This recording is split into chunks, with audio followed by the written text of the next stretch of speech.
إن الحمد لله نحمده ونستعينه ونستغفره ونؤمن به ونتوكل عليه ونعوذ بالله من شرور أنفسنا ومن سيئات أعمالنا من يهد الله فلا مضل له ومن يضلله فلا هادي له وأشهد أن لا إله إلا الله وأشهد أن سيدنا ومولانا محمد هو المصطفى سيد الورى والشمس الهدى.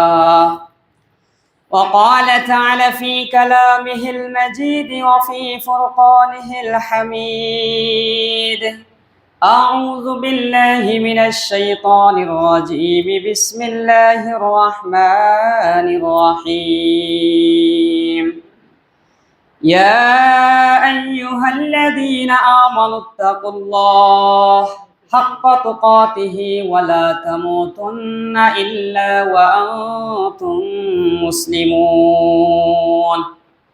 صدق الله المولانا العظيم. وقال رسول الله صلى الله عليه وسلم: من لم يدع قول الزور والعمل به والجهل فليس لله حاجة في أن يدع طعامه وشرابه، أو كما قال عليه الصلاة والسلام. بارك الله لنا ولكم في القرآن العظيم ونفعنا وإياكم بالآيات والذكر الحكيم. সবাই পড়ি اللهم صل على محمد وعلى آل محمد كما صليت على إبراهيم وعلى آل إبراهيم إنك حميد مجيد. اللهم بارك على محمد وعلى آل محمد كما باركت على إبراهيم وعلى آل إبراهيم إنك حميد مجيد. রব্বে কারিমের দরবারে লাখো কোটি শুকরিয়া যে মহান আল্লাহ তাআলা আমাদেরকে দীর্ঘ একটি সপ্তাহ অতিবাহিত হওয়ার পর আরো একটি সপ্তাহ আমাদেরকে হায়াতে তয়্যিবা দান করেছেন। পবিত্র জুমাবারে আগে আগে মসজিদে আসার তৌফিক দান করেছেন। সুস্থতার সাথে সমস্তিষ্কে নামাজের পূর্ব মুহূর্তে এসে কিছু কথা বলার এবং শোনা তৌফিক দান করেছেন। সকলে বলে আলহামদুলিল্লাহ। আলহামদুলিল্লাহ। রবের দরবারে আরো লাখো কোটি শুকরিয়া যে আল্লাহ তাআলা আমাদেরকে তার হুকুম 27টি রোজা ধারাবাহিকভাবে রাখার জন্য সুযোগ করে দিয়েছেন। আজকে রোজার শেষ জুমায় আমাদেরকে একত্রিত হয়ে জুমা আদায় করার জন্য কবুল করেছেন। এটা আল্লাহ তাআলার অত্যন্ত মেহেরবান।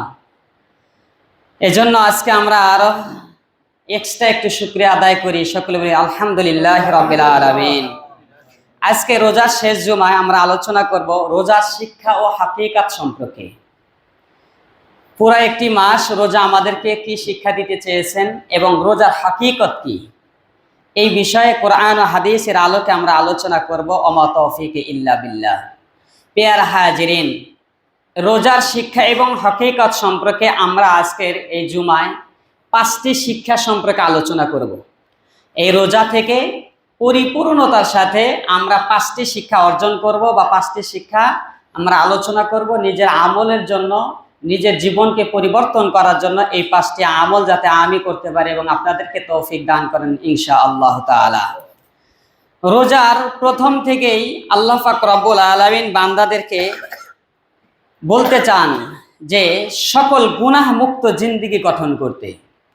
কারণ গুনাহগার কখনো আল্লাহর বন্ধু হতে পারবে না, গুনাহগার কখনো মুত্তাকি হতে পারবে না, গুনাহগার কখনো তাকওয়া অবলম্বনকারী হতে পারে না। কাজে আল্লাহ তাআলার তো ওয়াদাই ছিল এটা যে তুমি মাহে রমজানের রোজাগুলো রাখবা, লাআল্লাকুম তাত্তাকুন, আমি তোমাকে বন্ধুরূপে মুত্তাকি হিসেবে গ্রহণ করে নেব। সুতরাং রোজার প্রথম শিক্ষাই হবে সকল ধরনের গুনাহ ছেড়ে দেওয়া, গুনাহ মুক্ত জীবন যাপন করা, জাহিলি মিথ্যা অন্যায় অবিচার আমার জবানকে হেফাজত করা। রাসূলুল্লাহ সাল্লাল্লাহু আলাইহি ওয়াসাল্লাম এই ব্যাপারে রোজাদারদের ব্যাপারে সতর্ক স্বরূপ বলতে চাচ্ছেন যারা রোজা রাখছে বা রোজা রাখবে তাদেরকে এই মিথ্যা থেকে বাঁচার জন্য, জাহিলি থেকে বাঁচার জন্য, অনর্থক কথা থেকে বাঁচার জন্য আল্লাহ নবী সাল্লাল্লাহু আলাইহি ওয়াসাল্লাম হাদিসের মধ্যে ইরশাদ করেন, মাল্লাম ইয়াদা কাওলাজ জুরি ওয়াল আমালু বিহি ওয়াল জাহলু ফালাইসা লিল্লাহি হাজাতুন ফি আন ইয়াবদা তাআমুহু ওয়া শারাবুহু। আল্লাহ নবী বলেন, মাল্লাম ইয়াদা কাওলাজ জুরি ওয়াল আমালু বিহি ওয়াল জাহলু, যারা রোজা রাখার পরেও নিজেদের সেই আগের মতোই মিথ্যা, পাপাচার এবং কি জাহলি এখনো ছাড়তে পারে নাই, ওই ব্যক্তি কেমন যেন হাজাতান ফি আইয়াদা তাআমুহু ওয়া শারাবুহু, সে শুধুই মাত্র পানাহার থেকে বিরত থাকলো, শুধুই মাত্র খাবার থেকে বিরত থাকলো। আল্লাহর নবী বুঝাইতে চাচ্ছেন, রোজা রাখার পরেও মিথ্যা করবে, রোজা রাখার পরেও গীবত করবে, রোজা রাখার পরেও জাহিলিতার মধ্যে থাকবে, রোজা রাখার পরেও গুনাহের মধ্যে লিপ্ত থাকবে, এমন রোজার প্রয়োজন নাই। বরং তোর যদি প্রয়োজন হয় দিনের বেলা খায়া হলে তুই দিন পার কর, কিন্তু এমন রোজার দরকার নাই যে রোজা রাখার পরেও তার মিথ্যা এবং জাহিলের মধ্যে অটল এবং অবিচল থাকে। এজন্য আল্লাহর নবী সাল্লাল্লাহু আলাইহি সাল্লামের এই কথাটা যদি আমরা আরো গভীরভাবে নিতে চাই, তাহলে আমাদেরকে এটাই মেসেজ করবে যে সদা সর্বদা শুধুমাত্র রমজান নয়, বরং রোজার বাহিরেও আমাকে মিথ্যা থেকে দূরে থাকতে হবে, আমাকে আমার গুনাহ এর জাহিলিয়াত থেকে দূরে থাকতে হবে এবং অন্যায়, অবিচার, ফাহেসা থেকে আমাকে দূরে রাখতে হবে। নচেত আমি রোজা রেখেও যদি এই কাজগুলো করি, তাহলে এই রোজা আমার কাজে আসবে না। সে কেমন যেন শুধুই মাত্র পানাহার থেকে বিরত থাকলো, খাবার থেকে বিরত থাকলো, এই রোজা তার কোনো ফায়দা দেবে না। এজন্য আমাদেরকে সর্বপ্রথম আমরা আমাদের জীবনকে পরিবর্তন করার ক্ষেত্রে, আমরা আখিরাতকে সফল করতে চাইলে আমাকে গুনাহ মুক্ত জিন্দেগি গঠন করতে হবে। এই রোজা থেকে আমার প্রথম শিক্ষা এটাই হওয়া উচিত, যেমনি ভাবে আমি সারা দিন আমার ইচ্ছা থাকা সত্ত্বেও আমি বড় কোনো গুনাহের মধ্যে লিপ্ত হই নাই, আমার ইচ্ছা থাকা সত্ত্বেও আমি অন্যায়ের মধ্যে লিপ্ত হই নাই, আমার ইচ্ছে থাকা সত্ত্বেও আমি মানুষের সাথে আত্মসাৎী, মানুষের সাথে জাহিলিয়াতের মধ্যে আমি লিপ্ত হই নাই। এজন্য এই রোজা থেকে আমাদের সর্বপ্রথম শিক্ষা, বাকি 11 মাস যাতে আমরা গুনাহ মুক্ত জিন্দেগিকে গঠন করতে পারি, গুনাহ মুক্ত যাতে আমরা থাকতে পারি। আল্লাহ তাআলা আমাদের প্রত্যেককে তৌফিক দান করুন, সকলে বলে আমিন। এই রোজা গুনাহ মুক্ত কেন করব আমরা? আখিরাত সফল করার মূল লক্ষ্যই হলো গুনাহ থাকা, বেঁচে থাকা। কারণ যার আখিরাত কেমন হবে, যার রোজাটা যেমন হবে, আর যার রোজাটা কেমন হবে, যার ঈমানটা যেমন হবে। সুতরাং যে ব্যক্তির ঈমান যেমন, তার রোজাটা তেমন, যার রোজা যেমন, তার আখিরাতটা তেমন। আপনার ঈমান যদি দুর্বল থাকে, ঈমানের মধ্যে যদি ভেজাল থাকে, রোজার মধ্যেও ভেজাল, রোজার ভিতরেও যদি ভেজাল থাকে, আখিরাত আপনার ভেজাল। এজন্য আগে ঈমান পরিশুদ্ধ, রোজাও পরিশুদ্ধ, আখিরাতও পরিশুদ্ধ। আল্লাহ তাআলা আমাদের এই 3 শর্তের সাথেই আমাদের আগামী মাহে রমজান পর্যন্ত হায়াতে তয়বা দান করুন, সকলে বলে আমিন। 2 নম্বর শিক্ষা হবে আল্লাহর ভয় পরিপূর্ণভাবে আমার অন্তরের মধ্যে না, অর্থাৎ তাকওয়া অবলম্বন করা, তাকওয়া অর্জন করা। রমজানের প্রথম কথাই হলো মানুষকে তাকওয়াবান বানিয়ে দেবে। রমজানের প্রথম শিক্ষাই হলো, রমজানের মেসেজই হলো আল্লাহর বন্ধু বানিয়ে দেবে, তাকওয়াবান বানিয়ে দেবে। এখন আমি আপনি চিন্তা করি, এই রোজার দ্বারা আমার ভিতরে কি পরিমাণ তাকওয়া ঢুকেছে, কি পরিমাণ আল্লাহর ভয় ঢুকেছে, কি পরিমাণ আমি আল্লাহর নৈকট্য অর্জন করতে পেরেছি। তাকওয়ার অর্থই হলো আল্লাহর ভয়। আল্লাহ তাআলা বলেন, যে ব্যক্তি তাকওয়া অবলম্বন করবে আমি তাকে ঠকাবো না, আমি তাকে খালি হাতে ফিরিয়ে দেব না। আল্লাহ পাক রব্বুল আলামিন বলেন, ওয়ালিমান খাফা মাকামা রাব্বিহি জান্নাতান। দুনিয়ার মধ্যে যে ব্যক্তি শুধুই মাত্র তাকওয়া অবলম্বন করবে, আল্লাহর ভয় যার ভিতরে থাকবে, আল্লাহ পাক রব্বুল আলামিন বলেন, জান্নাতান, আমি আল্লাহ তার জন্য 2টা জান্নাত বরাদ্দ করে দেব। সুবহানাল্লাহ। জান্নাতুন ফিদ দুনিয়া ওয়া জান্নাতুন ফিল আখিরাহ। আল্লাহ পাক রব্বুল আলামিন বলতে চান, শুধুই মাত্র বান্দা যদি তাকওয়া অবলম্বন করে 2টা জান্নাত, কোন জান্নাত হবে? মুফাসসিরিনে কেরাম বলেন, জান্নাতুন ফিদ দুনিয়া, আল্লাহর ভয় করে দুনিয়াতে চলবে, বান্দা মনে করবে দুনিয়ার আমার অভাব করবে না। আল্লাহ বলেন, শুধুই মাত্র আমার ভয় করে চলবি, দুনিয়ার কোনো অভাব তোমাকে গ্রাস করবে না, দুনিয়ার কোনো দুর্ভিক্ষ তোমাকে গ্রাস করবে না, দুনিয়ার কোনো বিচক্ষণতা, দুনিয়ার কোনো প্রতিবন্ধকতা তোমাকে গ্রাস করবে না, দুনিয়ার কোনো পেরেশান তোমাকে গ্রাস করবে না। শুধুই মাত্র আমার প্রতি তুমি ভয় এবং তাকওয়া অবলম্বন করবা। জান্নাতুন ফিদ দুনিয়া, আমি আল্লাহ দুনিয়াটাই তোমার জন্য জান্নাত বানিয়ে দিব। জান্নাতুন ফিল উকবা, দুনিয়ার জান্নাত তো পেয়ে যাবে, দুনিয়ার সুখ শান্তি তো প্রত্যেকটা পেয়ে যাবে, সমস্যা নাই।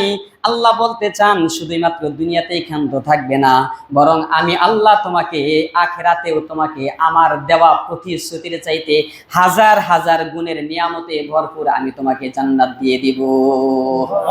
শুধুই তাকওয়া অবলম্বন করা, আর কিছুই না। আল্লাহর ভয় করে শুধুমাত্র একজন ব্যক্তি ইন্তেকাল যদি করে ফেলে, আল্লাহ আমি বাকি জিন্দেগি যা করেছি আর কিছুই করতে চাই না, আমি শুধু তোমার ভয় করে আমি আজকে তওবা করলাম, বাকি জিন্দেগি যা করেছি এখানেই আমার সমাপ্ত, এখানেই আমার জীবনের ইতি, আর বাকি জিন্দেগি প্রত্যেকটা সময়ে আমি তোমাকেই ভয় করতে চলতে চাই। আল্লাহ বলেন এই ব্যক্তি যদি তাকওয়া অবলম্বন করে মৃত্যুবরণ করে, ওই ব্যক্তির জন্য জান্নাতে আমি এমন নাজ নিয়ামত, যা আমি কোরআনুল কারিমে হাদিসের মাধ্যমে যেগুলো আমি প্রতিশ্রুতি দিয়েছি তার চাইতে শত শত গুণ আমি আল্লাহ নাজ নিয়ামত বেশি দিয়ে ওই ব্যক্তির জন্য আমি জান্নাত বরাদ্দ করে দেব। আল্লাহ কত সুন্দর করে আমাদেরকে ডাক দিতে চান, বলতে চাচ্ছেন আল্লাহ তার বান্দাদেরকে কিভাবে নিমন্ত্রণ করেন। দেখেন আল্লাহ তাআলা বলেন, ইয়া আইয়ুহাল্লাযীনা আমানু, ইয়া আইয়ুহাল্লাযীনা আমানুত্তাকুল্লাহা হাক্কা তুকাতিহি।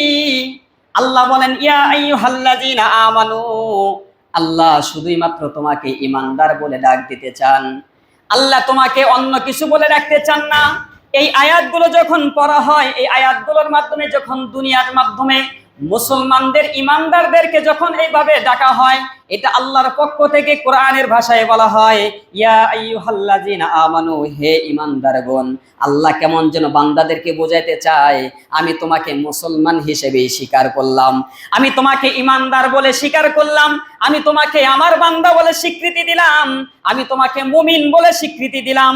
হাসান বসরি রাহিমাহুল্লাহ এই আয়াতের ব্যাখ্যায় বলেন, যখন কোন বান্দার সামনে ইয়া আইয়ুহাল্লাযীনা আমানু বলে ডাক দেওয়া হবে, যখন কোন উলামায়ে কেরামের মুখ থেকে হোক, যার মুখ থেকেই হোক, আল্লাহর এই বাণী ইয়া আইয়ুহাল্লাযীনা আমানু, হে আমার ঈমানদারেরা, রবের পক্ষ থেকে যখন এমন ভাবে ডাক দেওয়া হবে, আল্লামা হাসান আল বসরি রাহিমাহুল্লাহ বলেন যে এই আয়াতগুলো পাঠ করার সাথে সাথে প্রত্যেকটা বান্দার উচিত ছিল নাড়াচাড়া দিয়ে বসা, প্রত্যেকটা বান্দার উচিত ছিল কান খাড়া করে বসা, প্রত্যেকটা বান্দার উচিত ছিল একটু নড়ে চড়ে বসা।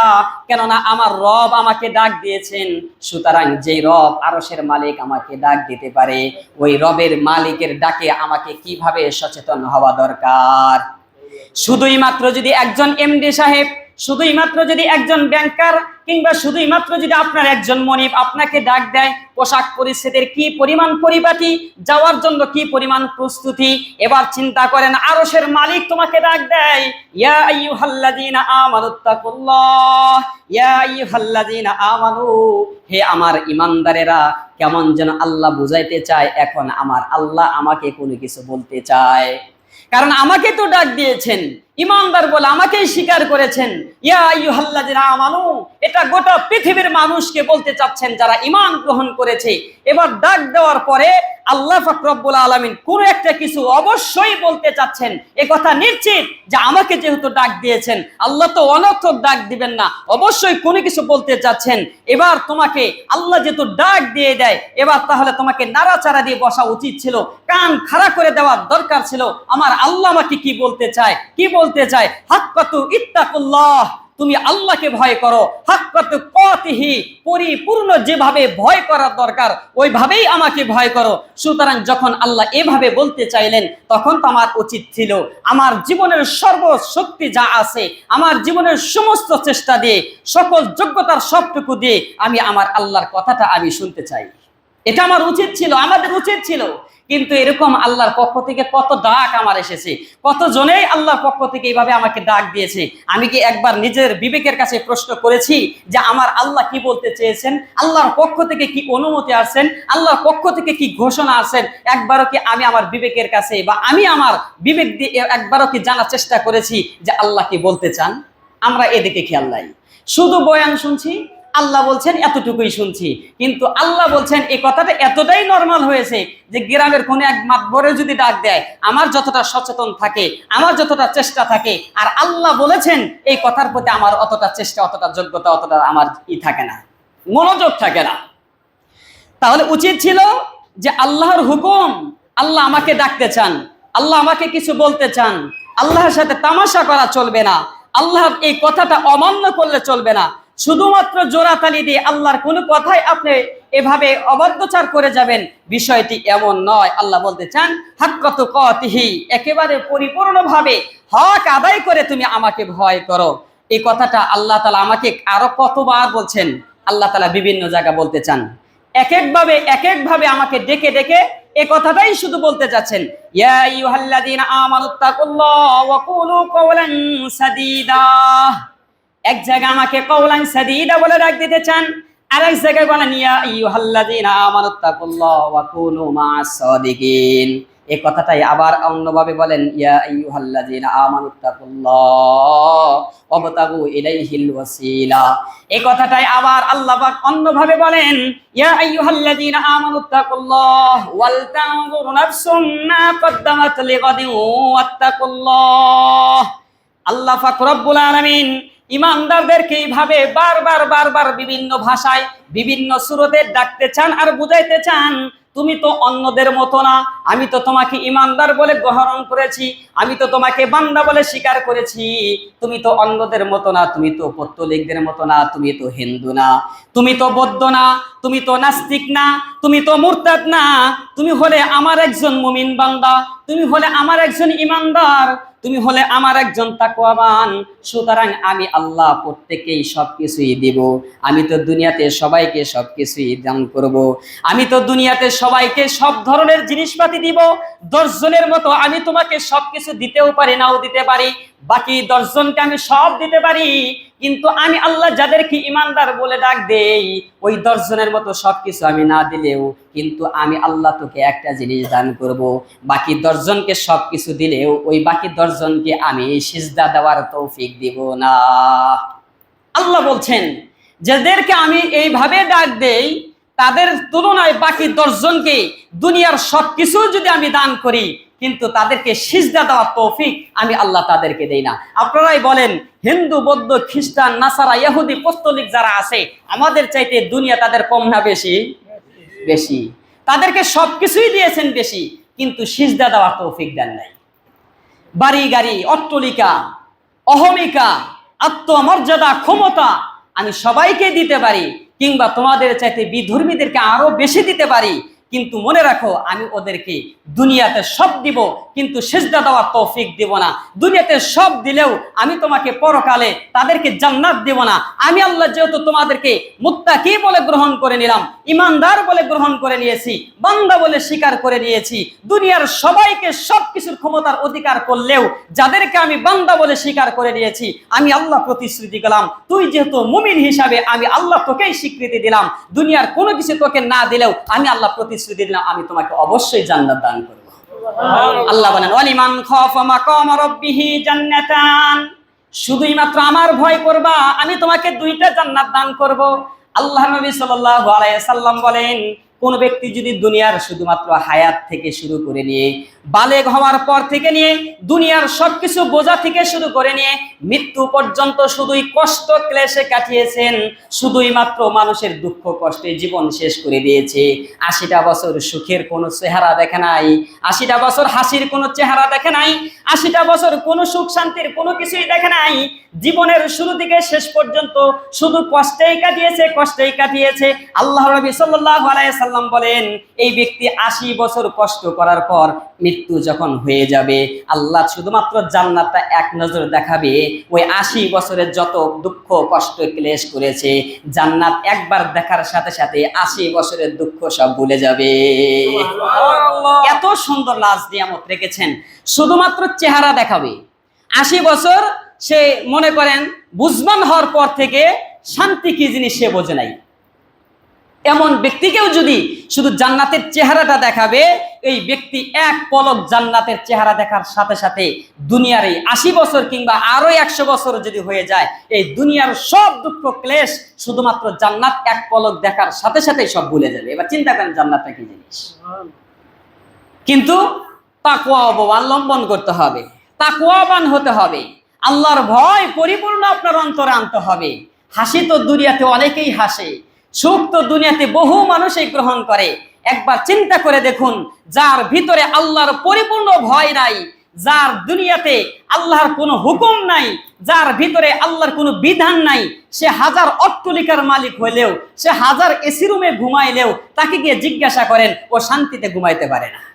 হাজার অট্টালিকার মালিক, লক্ষ কোটি কোটি টাকার মালিক, হাসি হাসলেও ওনাকে জিজ্ঞাসা করেন, উনি প্রশান্তির যে দিল থেকে হাসি, ওই হাসি হাসতে পারে না। হাজারো লক্ষ কোটি মানুষ এমন অট্টালিকার মালিক, এসি রুমে ঘুমায়, লক্ষ কোটি কোটি টাকার মালিক মানুষের সামনে হাসছে, কিন্তু ওই হাসি আসল হাসি না, ফরমালিন হাসি। কিন্তু মানুষের সামনে হাসতে হয়, কারণ আল্লাহর ভয় না থাকবার কারণে বিবি তার থেকে বিমুখতা রয়েছে, সন্তান তার অবদ্ধতায় রয়েছে, আত্মীয় স্বজনের সাথে সম্পর্ক নষ্ট হয়েছে, প্রতিবেশীর সাথে সম্পর্ক নষ্ট হয়েছে, বিবি পরকিয়া করে বেড়াচ্ছে, কিন্তু বন্ধু মহলে তবুও হাসতে হচ্ছে।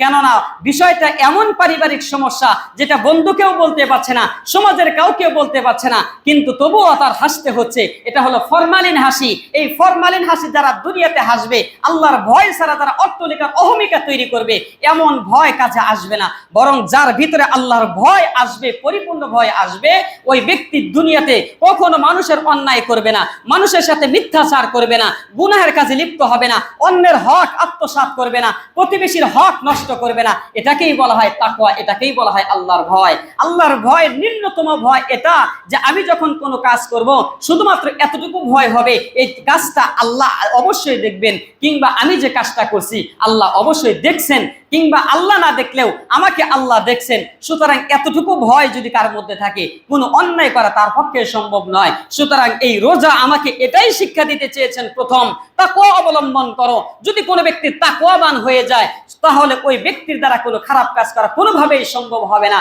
কারণ তাকওয়ার এটাই কথা যে আমি যে কাজটা করছি অবশ্যই আল্লাহ তাআলা এই কাজটা দেখছেন। যখন এই বান্দা এটা মনে করবে যে আমার এই কাজটা আল্লাহ অবশ্যই দেখছেন, তাহলে এমন ব্যক্তি কোনোদিন গুনাহ করা, কোনোদিন খারাপ কাজ করা তার পক্ষে সম্ভব হবে? সম্ভব হবে না। এজন্য রোজার প্রথম কথাটাই ছিল এটা যে আল্লাহ তাআলা তাকওয়াবান বানাবে, মুত্তাকি বানাবে, তার বন্ধু হিসাবে তোমাকে কবুল করবে শুধুই মাত্র রোজাদারদেরকে। আল্লাহর নবী সাল্লাল্লাহু আলাইহি ওয়াসাল্লাম এই রোজাদার সম্পর্কে আরো কিছু বলতে যাচ্ছেন। আল্লাহ নবী বলেন, ইন্নাল্লাহা তাআলা ক্বাদ আফরাজা সাওমা রমাদান ওয়া সানানতু লাকুম কিয়ামাহু, তোমাদের জন্য রোজা এবং কিয়াম আমি আল্লাহর পক্ষ থেকে ঘোষণা হলো। আফরাজা সাওমাহু রমাদান, আল্লাহর পক্ষ থেকে রোজাকে ফরজ করা হয়েছে। ওয়াসানানতু লাকুম ফিহা কিয়ামাহু, এবং আমি নবীর পক্ষ থেকে তারাবিকে তোমাদের জন্য বাধ্যতামূলক করা হয়েছে। যদি এভাবে কেউ করে, আল্লাহ নবী অন্য হাদিসে বলেন, ফামান সামাহু ওয়া কামাহু ঈমানান ওয়া ইহতিসাবান ইয়াকিনান কানা কাফারাতুল লিমা যা। আল্লাহ নবী বলেন, যে ব্যক্তি শুধুই মাত্র একটা রোজা রাখবে ঈমানের সাথে, ওয়া ইহতিসাবান এবং নেক আমলের নিয়তে, ওয়া কিয়ামাহু এবং তারাবি আদায় করবে, কানা কাফারাতুল লিমা যা, এর আগে যত গুনাহ করেছে অতীতের সমস্ত গুনাহগুলো আল্লাহ মাফ করে দিবেন। অন্য হাদিসের মধ্যে বলেন, ফামান সামাহু ওয়া কামাহু ঈমানান ওয়া ইহতিসাবান, যে ব্যক্তি রোজা এবং তারাবি পড়বে ঈমানের সাথে এবং সওয়াবের নিয়তে, খরাজা মিন যুনুবিহি, তার ভিতর থেকে গুনাহ এই পরিমাণ বের হয়ে যাবে, কায়াউমিন ওয়ালাদাতহু উম্মুহু, কেমন যেন সে আজকেই তার মায়ের গর্ভে ধারণ থেকে ভূমিষ্ঠ হলো। সুতরাং নিষ্পাপ হয়ে যাবে শুধুই মাত্র একটা রোজা যদি কোনো ব্যক্তি ঈমানের সাথে রাখে। এই শর্তগুলো দুইটা শর্তের সাথে সম্পৃক্ত। এক নাম্বার কথা হলো রোজাদার রোজা রাখতে হবে ঈমানের সাথে, পরিপূর্ণ ঈমানের সাথে রাখতে হবে। আরেকটি কথা হলো সওয়াবের নিয়তে করতে হবে। ঈমানের সাথে আমাকে অবশ্যই রোজা রাখতে হবে। এই দুই শর্ত যখন থাকবে, তখনই আল্লাহ আমার এই এক রোজার মাধ্যমে পূর্বের সমস্ত গুনাহ মাফ করে দেবে। এবার আপনি বলুন, ঈমানটা আমার কি পরিমাণ আছে না আছে, একটু যাচাই বাছাই করা দরকার আছে। কারণ ঈমানও ভঙ্গের অনেক জিনিস আছে যেগুলো দ্বারা আমরা চিন্তা ফিকিরও করি না যে আমার ঈমানটা আছে না না আছে। যেমনি ভাবে 4 ফরজ আদায় করে কোনো ব্যক্তি যদি তায়াম্মুম করুক কিংবা উযু করুক, এই 4 ফরজ আদায় করে যদি উযু করে, উযু করার পরে যদি বায়ু বের হয়ে যায়, ওই ব্যক্তির উযু থাকে না। ঠিক তেমনি ভাবে কোন ব্যক্তি যদি ঈমান আনার পর, ঈমান গ্রহণ করার পর কোরআনের কোন বিধানের উপর শুধুমাত্র আপিত্ত করে, যেমনি ভাবে বায়ু বের হলে ওযু নষ্ট হয়ে যায়, কোরআনের কোন বিধানের উপর শুধুমাত্র একটু আপত্তি করলেই তার ঈমান নষ্ট হয়ে যায়। আমাদের সমাজে বহু এমন বিষয় আছে যেগুলো শুধুমাত্র আপত্তি নয়, বরং সরাসরি বিরোধিতা করা হয়, এরপরেও তারা ইমানদার স্বীকার করে, এরপরেও তারা মুমিন হিসাবে মানুষের কাছে পরিচয় দিতে চায়। সুতরাং কোরআনের বিরোধিতা তো দূরের কথা, শুধুমাত্র কোরআনের সাথে একটু আপত্তি করবে, এই ব্যক্তির ঈমান চলে যাবে। যেমন কি ধরেন, ওয়াকারনা ফি বুয়ুতিকুন্না ওয়ালা তাবাররাজনা তাবাররুজাল জাহিলিয়াতিল উলা, আল্লাহ পাক রব্বুল আলামিন স্পষ্ট বলে দিয়েছেন, ওয়াকারনা ফি বুয়ুতিকুন্না, মহিলারা পর্দার ভিতরে থাকবে, আবদ্ধ থাকবে, তারা ঘরের মধ্যে বসবাস করবে। আমাদের সমাজে বহু সুশীল আছে, বহু শিক্ষাবিদ আছে, এরা চায় যে যেখানে সকল কিছুই সকল স্বাধীনভাবে চলতে পারে, তাহলে নারীরা কেন স্বাধীনতা ভাবে চলতে পারবে না? নারীরা কেন তাদের নিজেদের উপর আত্মসাতে নিজের স্বাধীন মোতাবেক যেখানে সেখানে চলতে পারবে না? মার্কেটে যেতে পারবে না, চাকরি করতে পারবে না, অমুক জায়গায় যেতে পারবে না, কেন পারবে না? পোশাকের স্বাধীনতা, নিজের ব্যক্তি স্বাধীনতা, নিজের এইভাবে স্বাধীনতার নাম করে যারা পর্দা থেকে বের করে নিতে চায় এবং নারী স্বাধীনতা চায়, এরা সরাসরি কোরআনে শুধু আপত্তি নয়, বরং সরাসরি কোরআনের বিরোধিতা করে। আবার এটাকে যারা সমর্থন জানাবে, এটাকে যারা গ্রহণ করবে, হ্যাঁ পুরুষ যেভাবে স্বাধীনভাবে চলতে চায়, নারীও ওইভাবে পুরুষ নিজের স্বাধীন মোতাবেক চলবে। সুতরাং এই নারী স্বাধীনতার নামে যেভাবে পর্দা থেকে বের করে চলবে, এটাকে যদি কোনো ব্যক্তি সমর্থনও জানায়, ওই ব্যক্তির ঈমান থাকবে না। 1000 বছর রোজা রাখলেও এই রোজার দ্বারা মুত্তাকি হওয়া যাবে না। কাজেই আমাদেরকে লক্ষ্য রাখতে হবে, আমার পরিপূর্ণ ঈমান ঠিক রাখার পরেই আমার ভিতরে তাকওয়া চলে আসবে, এছাড়া কোনোভাবেই সম্ভব নয়। সুতরাং যখন কোনো ব্যক্তির ভিতরে তাকওয়া পরিপূর্ণভাবে এসে যাবে, ঈমান যখন পরিপূর্ণভাবে ঢুকে যাবে, তখন স্পষ্টভাবে এটাই বোঝা যাবে, ঈমানদার রোজাদার কোনোদিনও কোরআনের বিপক্ষেও যাবে না, ঈমানদার কখনো এই রোজাদার ইসলামের বিপক্ষেও যাবে না, তাগুতের সামনে কখনো রোজাদার মাথাও নত করবে না। জীবন থাকুক বা না থাকুক, ঈমান পরিপূর্ণ করতে, তাকওয়া অবলম্বন করতে, প্রত্যেকটা রোজা পরিপূর্ণ হক আদায় করে একমাত্র আল্লাহর বন্ধুত্ব করতে গিয়ে দুনিয়ার সকল বন্ধুত্ব পরিহার করতে তারা প্রস্তুত থাকবে। তাগুতের সামনে, শয়তানের সাথে, আল্লাহর অবাধ্যতা কোনো বন্ধুর সাথে তারা কখনো তাল মিলিয়ে বন্ধুত্ব করার জন্য তারা কখনো এই আপোষ করবে না। এটা ঈমানদারের এই রোজার প্রথম এক্সাম্পল, মানে এটাই আমাদেরকে শিক্ষা দিতে চেয়েছিলেন। এজন্য আজকে আমরা এই রোজার দ্বিতীয় শিক্ষা হিসেবে আমরা আমাদের শিক্ষা অবলম্বন করব যে রোজা আমাদেরকে তাকওয়া শিক্ষা দিতে চেয়েছিলেন। আসলে আল্লাহর ভয়টা আমাকে কি পরিমাণ এই দীর্ঘ 1 মাস রোজা রাখার পর আমার ভিতরে কি পরিমাণ তাকওয়া ঢুকেছে, আমি কি পরিমাণ তাকওয়া অবলম্বন করেছি। বিবেকের কাছে প্রত্যেকটা বার, প্রতিটি মুহূর্ত, প্রত্যেকটা হামজা, প্রত্যেকটা মুহূর্ত সেকেন্ডে আপনি আপনার বিবেকের কাছে প্রশ্ন করুন যে আমি যেমনি ভাবে 11 মাস অন্যায় থেকে আমি যেভাবে চলছি, রমজানে একটু বিরত ছিলাম, আগামী 11 মাস আমার দ্বারা কি পরিমাণ অন্যায় হচ্ছে না হবে, বিবেকের কাছে প্রশ্ন করুন। যদি দেখেন আগেও আপনি সুদের মধ্যে লিপ্ত ছিলেন, রোজা পার হওয়ার পর আবার শাওয়াল মাস থেকে সুদের মধ্যে লিপ্ত হয়েছেন, মনে রাখতে হবে আপনার ভিতরে বিন্দু মাত্র তাকওয়া ঢোকে নাই। আগেও আপনি গুনাহ করেছেন, রোজা রাখার পর আবার শাওয়াল মাস থেকে আবার গুনাহের মধ্যে লিপ্ত হয়েছেন, আপনার ভিতরে বিন্দু মাত্র তাকওয়া ঢোকে নাই। আগেও আপনি ঘুষ খেয়েছেন, আগেও আপনি এভাবে মানুষের কাছ থেকে অন্যায়ভাবে আত্মসাৎ করেছেন, আগেও আগে জেনা করেছেন, আগেও আপনি মানুষের অন্যায় করেছেন, এভাবে দুর্নীতি করে চলেছেন, কিন্তু রোজা যাওয়ার পর আবার ওই গুনাহের মধ্যে লিপ্ত হয়েছেন। আপনি আপনার বিবেকের কাছে প্রশ্ন করুন আর ভাবুন, এই রোজা দীর্ঘ 1 মাস রোজা রাখলেও কিন্তু 1 সেকেন্ড 1 বিন্দু পরিমাণ আমার অন্তরের ভিতরে তাকওয়া এখনো পর্যন্ত প্রবেশ করে নাই।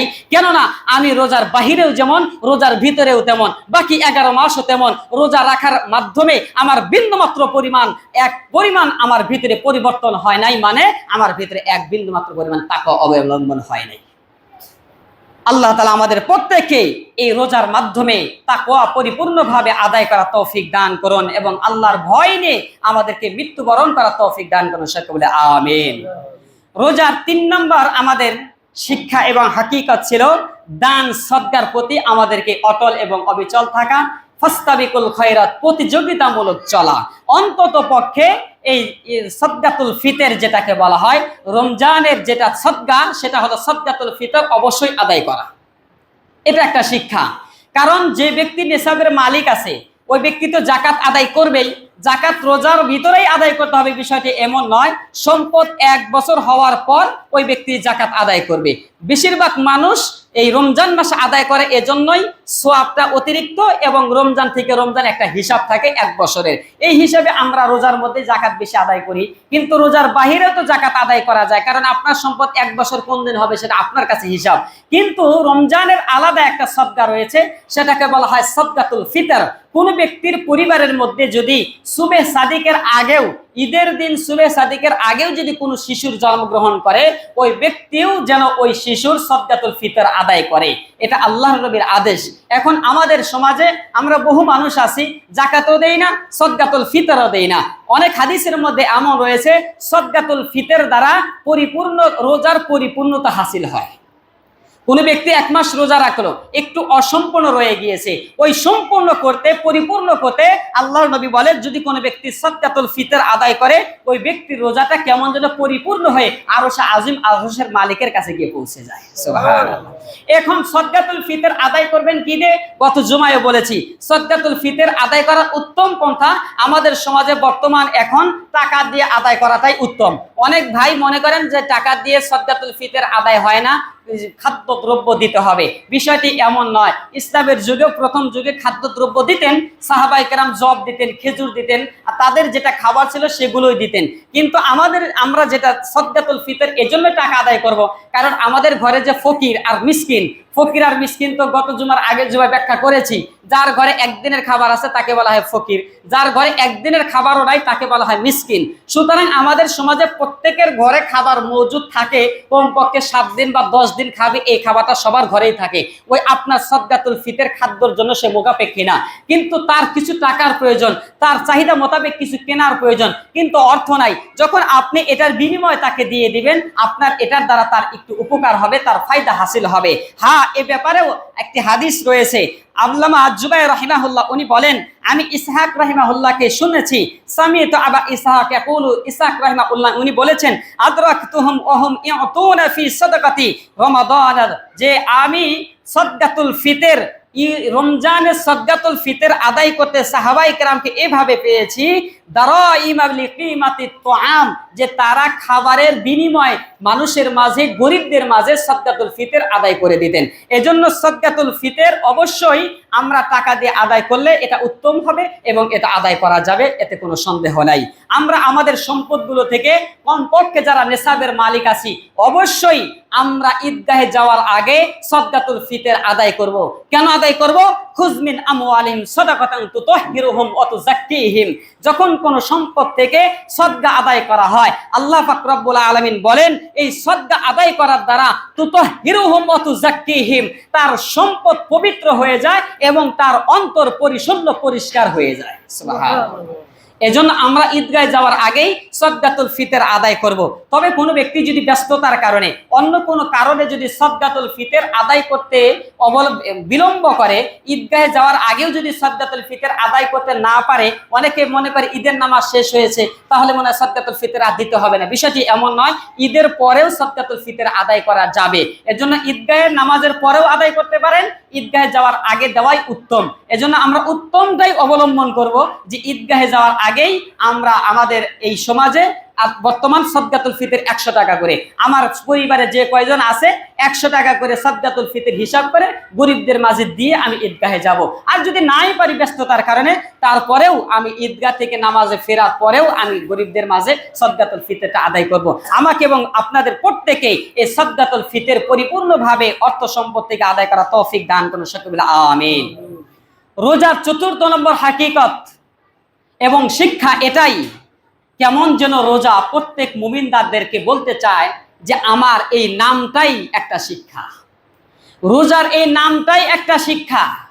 কেমনে? রোজা আমরা আমাদের ভাষায় বলি রোজা, আরবি ভাষায় সেটাকে বলা হয় রমাদান। রমাদান শব্দের একটা অর্থ হলো উত্তপ্ত, আরেকটি অর্থ হলো পুড়ে ফেলা, পোড়া মাটি। এই উত্তপ্ত এবং পুড়ে ফেলা এবং পোড়া মাটি প্রত্যেকটার অর্থের সাথে মানুষের অন্তরের সাথে মিল রয়েছে।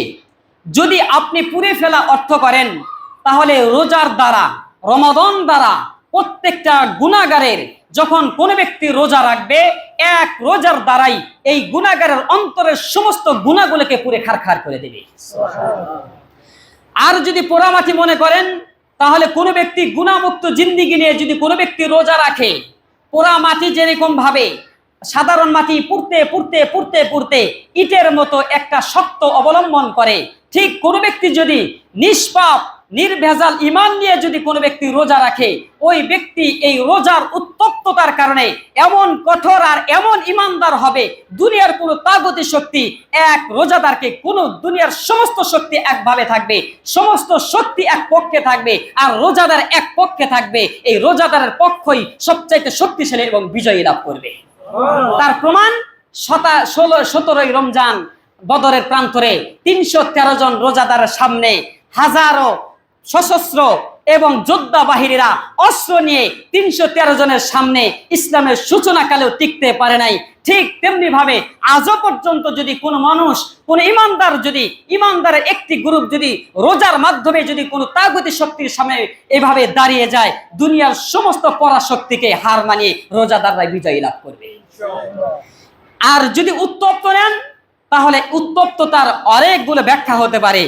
রোজাদারের এতটাই উত্তপ্ততা হবে এই রোজার মাধ্যমে, যখন রোজাদার রোজা রাখবে, এটার উত্তপ্ত এতটাই হবে যে শয়তানের শরীর জ্বলে পুড়ে খারখার হয়ে যাবে, রোজাদারকে কোনোভাবে ধোঁকা এবং গুনাহের কাজের মধ্যে লিপ্ত করতে পারবে না। মানুষরূপী শয়তান যারা থাকবে, এই মানুষরূপী শয়তানগুলো এই রোজাদারের এই উত্তপ্ততার কারণে এতটাই শক্তিশালী হবে যে মানুষরূপী শয়তানগুলো তার থেকে সঙ্গ ছেড়ে দিবে।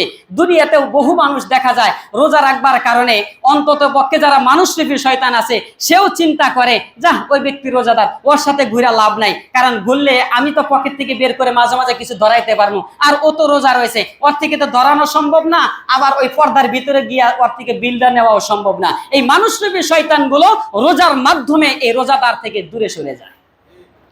রোজার এতটাই উত্তপ্ত এই তাগুতি শক্তি, এটাকে সহ্য করতে পারে না, শয়তান সহ্য করতে পারে না। মানুষ এটা রোজাদারের এতটাই উত্তপ্ত হয়, মানুষ যখন রোজা রাখবে তাগুতি শক্তি এটাকে সহ্য করতে পারে না। যার প্রমাণ বিগত বছর আমরা দেখেছি, ঢাকা ভার্সিটিতে কিছু রোজাদার শিক্ষার্থীরা যখন ইফতার মাহফিল করেছিল, এই তাগুতি শক্তিরা এই উত্তপ্ত সহ্য করতে পারে নাই, ইফতার মাহফিলে হামলা করেছিল।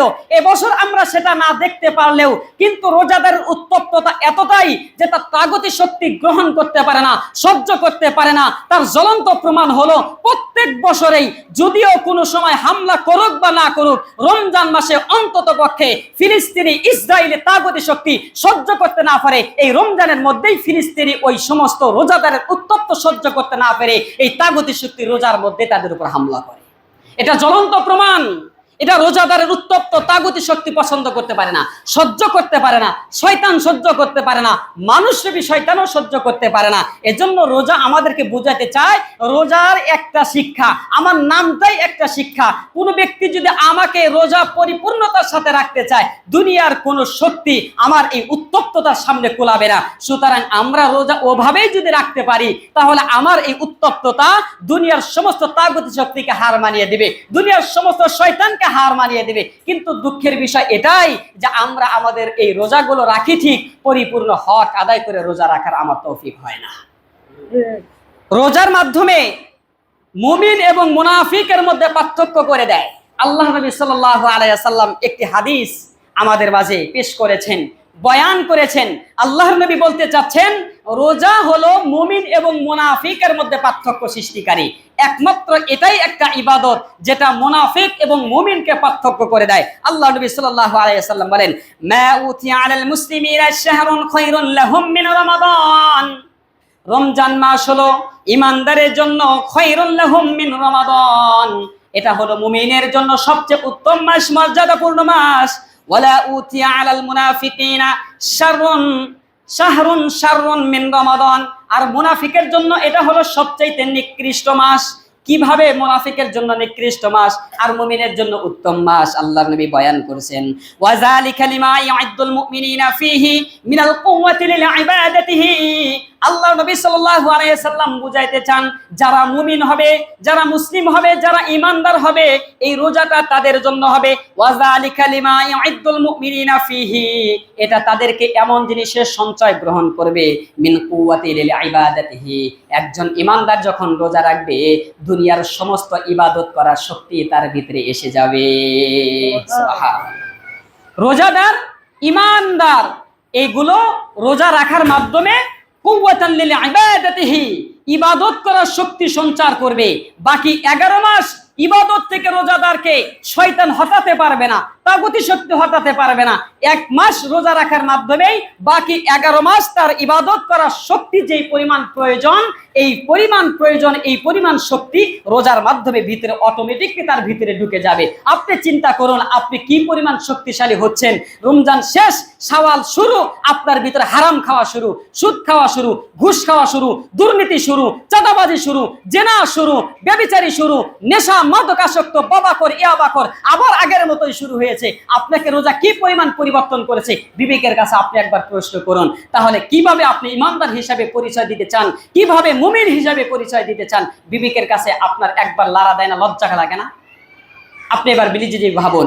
যদি মুনাফিক হন তাহলে তো পরের সাথেই মিলে যাবে। এই দেখেন পরের বিষয়ে আল্লাহ নবী বলতে যাচ্ছেন, আপনি ঈমানদারের কাতারে আছেন না মুনাফিকের কাতারে আছেন? আল্লাহ নবী বলেন, ওয়া ইয়াদুল ফিহিল মুনাফিকুনা, আর এই রোজার পরবর্তী রোজার মাসটা মুনাফিককে এমন জিনিস সঞ্চার করায়, আকলা গফলাতিন নাসি আওয়ারাতিহিম, মানুষকে গাফলাতের দিকে শক্তি সঞ্চার করে, মানুষকে গুনাহের পথে, গুনাহের পরিবেশ করে দেওয়ার জন্য তার শক্তি যোগায়। কি পরিমাণ মানুষকে অন্যায়ের পথে নেওয়া যাবে, দুর্নীতি কিভাবে করা যাবে, অন্যায় কিভাবে করা যাবে, মানুষের আত্মসাৎ কিভাবে করা যাবে, সমাজের ভিতরে গুনাহের পরিবেশ কিভাবে করা যাবে, এগুলো সব কিছুই শুধুই মাত্র শক্তি সঞ্চার করে। এই রমজান মাস শেষ হওয়ার সাথে সাথে মুনাফিকের ভিতরে এই শক্তি চলে আসে। আপনি চিন্তা করুন, আমি রোজার মাধ্যমে মুমিন কি পরিমাণ হয়েছি, আর মুনাফিকের স্বভাব কি পরিমাণ প্রবেশ করেছে। যদি আপনি সত্যি মুমিন হয়ে থাকেন, অবশ্যই ইবাদতের শক্তি আপনার ভিতরে আসবে। আর যদি মুমিন না হয়ে থাকেন, তাহলে মুনাফিকের স্বভাব পরিপূর্ণ আপনার মধ্যে আসবে। সুতরাং রোজা আমাদেরকে এটাই পার্থক্য করে। মুমিন এবং মুনাফিক চেনার উপায় হলো একমাত্র রোজা। আমরা রোজা রাখি ঠিক, কিন্তু রোজাকে দিল থেকে আমরা মহব্বত করতে পারি না। এই রোজা আমাদের উপর একটা কেমন যেন দায়ভার, শুধুমাত্র মাসটা শেষ হলেই বেঁচে যাই। বিষয়টা এমন, আল্লাহ কবে শেষ হবে, কবে শেষ হবে, আর এইভাবে শেষ করার দায় থাকা সত্ত্বেই আমাদের রোজাটা চলে যায়, আবার আমরা পূর্বের মতোই হয়ে যাই। কিন্তু আমাদের আকাবিরিনদের অবস্থা কি ছিলেন? আব্দুল্লাহ ইবনে ওমর রাদিয়াল্লাহু তাআলা আনহু, অর্থাৎ ইবনে ওমর রাদিয়াল্লাহু তাআলা আনহুর সন্তান ইবনে ওমর রাদিয়াল্লাহু তাআলা আনহু, উনি ওনার জীবদ্দশায় যখন সফর অবস্থায় থাকতেন তখন শুধুমাত্র রোজা ছাড়তেন, আর মুকিম অবস্থায় তিনি রোজা ভাঙতেন না। এই আব্দুল্লাহ ইবনে ওমর রাহিমাহুল্লাহ, এরই মৃত্যুকালীন, মৃত্যুর সময় তিনি কেঁদে কেঁদে আফসোস করতেছিলেন আর বলতে চাচ্ছিলেন, উনি বলেন যে এই আল্লাহ নবী সাল্লাল্লাহু আলাইহি সাল্লাম এই আব্দুল্লাহ ইবনে ওমর সম্পর্কে বলেন, নিয়ামার রাজুল আব্দুন, পৃথিবীর মধ্যে যারা নিয়ামত প্রাপ্ত বান্দা রয়েছে তাদের মধ্যে অন্যতম একজন ব্যক্তি হল আব্দুল্লাহ ইবনে ওমর রাদিয়াল্লাহু তাআলা আনহু। সুবহানাল্লাহ। এই আব্দুল্লাহ ইবনে ওমর রাদিয়াল্লাহু তাআলা আনহু সম্পর্কে ইবনে জুবায়ের রাহিমাহুল্লাহ বলেন, মৃত্যুকালীন অবস্থার মধ্যে এই আব্দুল্লাহ ইবনে ওমর রাদিয়াল্লাহু তাআলা আনহু কেঁদে কেঁদে আফসোস করতেছিলেন আর 3টা জিনিসের উপভোগ করতে চাইছিলেন। উনি বলেন, তিনি আমার কাছে আফসোস করে বলছেন যে 3টা জিনিসের প্রতি আজকে আমার এই মৃত্যুকালীন অবস্থায় সবচেয়ে বেশি আফসোস হচ্ছে। সেই 3টা জিনিসের মধ্যে একটা আফসোস হলো, যিনি দুনিয়ার কোনো অট্টালিকার আফসোস করেন নাই, সন্তানের আফসোস করেন নাই, ক্ষমতার আফসোস করেন নাই, দুনিয়ার কোনো সুখ শান্তির আফসোস করেন নাই, দুনিয়ার কোনো কিছুই আফসোস নয়, শুধুমাত্র 3টা জিনিসের আফসোস করেছেন আব্দুল্লাহ ইবনে ওমর রাদিয়াল্লাহু তাআলা আনহু। 1 নম্বর আফসোস ছিল, হায় আমি যে রাত্রির বেলায় উঠে কিয়ামুল লাইল পড়ে আল্লাহ তাআলার সাথে তাআল্লুক আল্লাহর সম্পর্ক করেছি, ওই তাহাজ্জুদের নামাজের যে একটা তৃপ্তি, আমি আব্দুল্লাহ ইবনে ওমর রাদিয়াল্লাহু তাআলা আনহু দুনিয়াতে আজকে এই অন্তিম মুহূর্তে সবচাইতে বেশি আমার আফসোস হচ্ছে, আজকে আমার মরণ হয়ে যাবে। আমি আর ওই জীবদ্দশায় যে কিয়ামুল লাইল আল্লাহ তাআলার সাথে নামাজের মধ্যে যে তৃপ্তি পেয়েছি, যে স্বাদ পেয়েছি, আজ থেকে আর এই স্বাদ আমি আর পাবো না। দ্বিতীয় নম্বর আফসোস ছিল যে আমি আব্দুল্লাহ ইবনে ওমর রাদিয়াল্লাহু তাআলা আনহু আজকে এই অন্তিম মুহূর্তে আমার সবচেয়ে বেশি আমার যেটা আমাকে আফসোস দিচ্ছে, আমাকে পীড়া দিচ্ছে, সেটা হলো রমজান মাসের দুপুরের সময় যে তৃষ্ণার্ত ভাব হইতো, যে পানির পিপাসা লাগতো, ওই রমজানের তৃষ্ণার্তটা আজকে আমার সবচেয়ে বেশি মনে পড়ছে। আমার মৃত্যু হয়ে যাবে কিন্তু আমি আর ওই দুনিয়াতে বেঁচে থাকার সময় ওই রোজা রেখে যে তৃষ্ণার্ত ভাব, ওই ভাব আর ওই তৃষ্ণার্ত মুহূর্ত আমি এক মুহূর্তের জন্য পাবো না। এটা ছিল আমাদের আকাবিরিনদের রোজার অবস্থা। আপনার রোজার অবস্থা কি? আপনি তো মনে করি রোজা শেষ হলেই বাঁচি, রোজা শেষ হলেই বাঁচি। আফসোস লাগে, হায় তুমি বন্ধু রোজা বহু চলে যাবে তোমার জীবন থেকে, কিন্তু আস্তে আস্তে আস্তে আস্তে তোমার জীবনের এমন একটা সময় আসবে তোমার সাথে বহু মানুষ রোজা রাখবে, তোমারও মন চাইবে আমি একটা রোজা রাখি, কিন্তু ক্ষমতা নাই একটা রোজা রাখবার, বিছানায় কাতরাইবা আর আফসোস করবা, হায় যখন সময় ছিল তখন রোজা রাখি নাই, যখন সময় ছিল 20 টাকা তারাবি ঠিক মতো পড়ি নাই, যখন সময় ছিল মসজিদে 5 ওয়াক্ত নামাজ উপস্থিত হতে পারি নাই, সূর্য বহু ডুবেছে বহু উঠেছে, বহু সুখ শান্তি করেছি, কিন্তু আজকে আমার এই অন্তিম মুহূর্তে বিছানায় শুয়ে শুয়ে শুধু মানুষের রোজা দেখতে হবে, মানুষের নামাজের কাতার দেখতে হবে, জিকিরের মজলিস দেখতে হবে, তালিমের মজলিস দেখতে হবে, কিন্তু তোমার শক্তি থাকবে না। দোস্ত তুমি একবার নিজের বিবেকের কাছে প্রশ্ন করো, এই সময় তোমাকেও অপেক্ষা করছে। এজন্য আমাকে রমজান থেকে আমাকেই শিক্ষা গ্রহণ করতে হবে, আমাকেই পরিবর্তন হতে হবে। না, রোজা এটা আমার উপর দায়ভার না। রোজা একমাত্র আমার আল্লাহর বন্ধু হওয়ার একমাত্র পায়গাম, একমাত্র মেসেজ ছিলেন আমার আল্লাহর পক্ষ থেকে, যে আল্লাহ আমাকে তুমি বন্ধু হিসেবে গ্রহণ করে নাও, যাতে করে আমি তোমার বন্ধু হতে পারি। আল্লাহ তাআলা আমাদের প্রত্যেককেই এই রোজার পরিপূর্ণ তাকওয়া এবং এই রমাদানের পরিপূর্ণ হক, এটাই যে একটা উত্তপ্ত, এটাই যে একটা শক্তি, এই ঈমানি শক্তি এই রোজার মাধ্যমে অর্জন করার তৌফিক দান করুন সকলে বলে আমিন। 5 নাম্বার শিক্ষা, 5টি শিক্ষার কথাই বলেছিলাম। 5 নাম্বার শিক্ষা হলো নফসের তাবেদারি করা যাবে না, নফসের গোলামি করা যাবে না, হালাল থেকে হালাল পথেই থাকতে হবে, হালাল হারাম একত্রে মিশ্রণ করে চলা যাবে না, গুনাহ আর ইবাদতের এক রাস্তা করা যাবে না। সুতরাং নফস তোমাকে যেমনি ভাবে এই রমজান মাসে তুমি বহু কিছু তুমি করতে চেয়েছো, কিন্তু রোজা রাখবার কারণে তুমি হারাম থেকে বেঁচে থেকেছো, রোজা রাখবার কারণে তুমি গুনাহ থেকে বেঁচে থেকেছো, ঠিক অনুরূপ ভাবে যাতে করে এই রোজা তোমাকে পরিপূর্ণ এই 11টি মাস হারাম থেকে বেঁচে রাখতে পারে, নফসের তাবেদারি থেকে, নফসের গোলামি থেকে যাকে তোমাকে বেঁচে রাখতে পারে, এটাই রোজার 5ম শিক্ষা। আল্লাহ তাআলা আমাদের প্রত্যেককেই এই রমজান এর এই 5ম শিক্ষা নফসের তাবেদারি থেকে আমাদেরকে হেফাজত করুন সকলে বলে আমিন। এজন্য দোস্ত, নফস আমাদেরকে অনেক কিছুই শিক্ষা দেয়, নফস আমাকে অনেক কিছুই করতে চায়, নফস চাইবে একটু ফুর্তি করতে, নফস চাইবে একটু আড্ডাবাজি করতে, নফস চাইবে আগে কিছু করে নাই এখন একটু কোনো কিছু টান মারতে। সুতরাং এই নফসের তাবেদারি থেকে আমাকে বেঁচে রাখতে হবে। যদি আমি বেঁচে থাকতে পারি, ওই যে আগেই বলেছি ওয়ালিমান খাফা মাকাম রাব্বিহি জান্নাতান, এভাবে যখন তুমি এই রোজা থেকে 5টা শিক্ষা অবলম্বন করে পরিপূর্ণ তাকওয়া অবলম্বন করতে পারে, আল্লাহর ভয় ঢুকাইতে পারবে, আল্লাহ নিজে প্রতিশ্রুতি দিয়েছেন মাকাম রাব্বিহি জান্নাতান, আমি আল্লাহ ওয়াদা করলাম তোর জন্য 2টা জান্নাত বরাদ্দ করে দিলাম। কাজে 2টা জান্নাত কি? একটা হলো আগেই বলেছি জান্নাতুন ফিদ দুনিয়া ও জান্নাতুন ফিল উকবা। একটা জান্নাত হলো দুনিয়ার জান্নাত, দুনিয়ার কোনো অত্যাচার, দুনিয়ার কোনো দুর্ভিক্ষ, অভাব, অনটন, দুনিয়ার কোনো পেরেশান কোনো কিছুই তোমার ভিতরে প্রবেশ করবে না, কোনো কিছুই তোমাকে গ্রাস করবে না। এটা হলো দুনিয়ার জান্নাত। আর একটা জান্নাত হলো জান্নাতুন ফিদ উকবা, আমি আল্লাহ জান্নাতের যেটা পরকালীন তোমাকে চিরকালে শান্তি দান করবে, ওমন জান্নাত আমি আল্লাহ তোমার জন্য নিয়োজিত করে দিব। এজন্য আল্লাহ তাআলা আমাকে এবং আপনাদের সবাইকে এই রোজার 5টি শিক্ষার কথা বলেছি, আমাকে এবং আপনাদের প্রত্যেকে এই রোজার 5টি শিক্ষা অবলম্বন করে পরিপূর্ণ তাকওয়াবান হওয়া তৌফিক দান করুন সকলে আমিন। যারা কাবলা সুন্নাত পড়ে নিন 4 রাকাত